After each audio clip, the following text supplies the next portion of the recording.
Hello student, तो students कैसे हैं आप सब। तो फ्रेंड आज का एक बहुत ही बड़ी अपडेट लेके फ्रेंड यहाँ फ्रेंड अगर आप भी यूनिवर्सिटी इलाहाबाद का फॉर्म भर रहे थे तो थोड़ा सा इंतजार फ्रेंड आपको करना पड़ेगा। जहाँ फ्रेंड एक बहुत ही बड़ी अपडेट फ्रेंड निकल के आती है इलाहाबाद यूनिवर्सिटी की तरफ से। फ्रेंड क्या अपडेट है मैं आपको पूरा दिखा देता हूँ। फ्रेंड जैसे आप जाएंगे फॉर्म भरने के इलाहाबाद यूनिवर्सिटी का तो उनकी वेबसाइट फ्रेंड आपको कुछ ऐसा देखने को मिल जा रहा है। इसके हिसाब से फ्रेंड ये लिखा गया है आपको कि कोरोना वायरस की वजह से जो अभी फ्रेंड यूनिवर्सिटी एडमिनिस्ट्रेशन ने डिसाइड किया है कि इसको पोस्टपोन्ड कर दिया जाए कुछ दिनों तक। जहाँ फ्रेंड फर्दर नोटिस तक आपका जो डेट था फॉर्म भरने का या फिर ये कहिए फ्रेंड जो आपका फॉर्म भरने का जो प्रोसीजर था इसको कुछ दिनों तक अभी पोस्टपोन्ड कर दिया गया। एक बहुत ही बड़ी अपडेट फ्रेंड आपको मिली आपके चैनल आदित्य कॉमर्स से। फ्रेंड आपको थोड़ा सा इंतजार करना पड़ेगा फिलहाल अभी अगर आप चाहते हैं फॉर्म भरना इलाहाबाद यूनिवर्सिटी का, क्योंकि फ्रेंड आप जैसा देख ही रहे हैं पूरी कंट्री में एक ऐसी प्रॉब्लम आ चुकी है।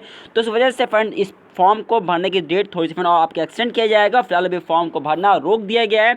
जैसे ही फॉर्म भरना दोबारा स्टार्ट होगा मैं सबसे पहले मैं आपको डेट किया था थोड़े दिन पहले, तो वैसे आपको मैं थोड़े दिन बाद जैसे अपडेट स्टार्ट होगा फ्रेंड मैं आपको अपडेट कर दूंगा। तो फ्रेंड ऐसे इंपॉर्टेंट वीडियोज़ के लिए इन्फॉर्मेशन छोटी हो या बड़ी हो इलाहाबाद यूनिवर्सिटी से अगर जुड़ी होगी ना तो आपके चैनल आदित्य कॉमर्स सबसे पहले आपको दिया जाएगा। तो फ्रेंड ऐसी इंपॉर्टेंट वीडियोज़ के लिए आप चैनल को सब्सक्राइब कर दीजिए। फ्रेंड सुबह हमने वीडियो बनाया था कि कितने सीट्स हैं उसको जाकर देख लीजिएगा, लिंक डिस्क्रिप्शन में। तो ऐसे इंपॉर्टेंट वीडियोस पे चैनल को सब्सक्राइब कर दीजिए। मिलेंगे फिर आपसे अगली वीडियो में। दीजिए हम आ गया bye and see you very soon in the next video.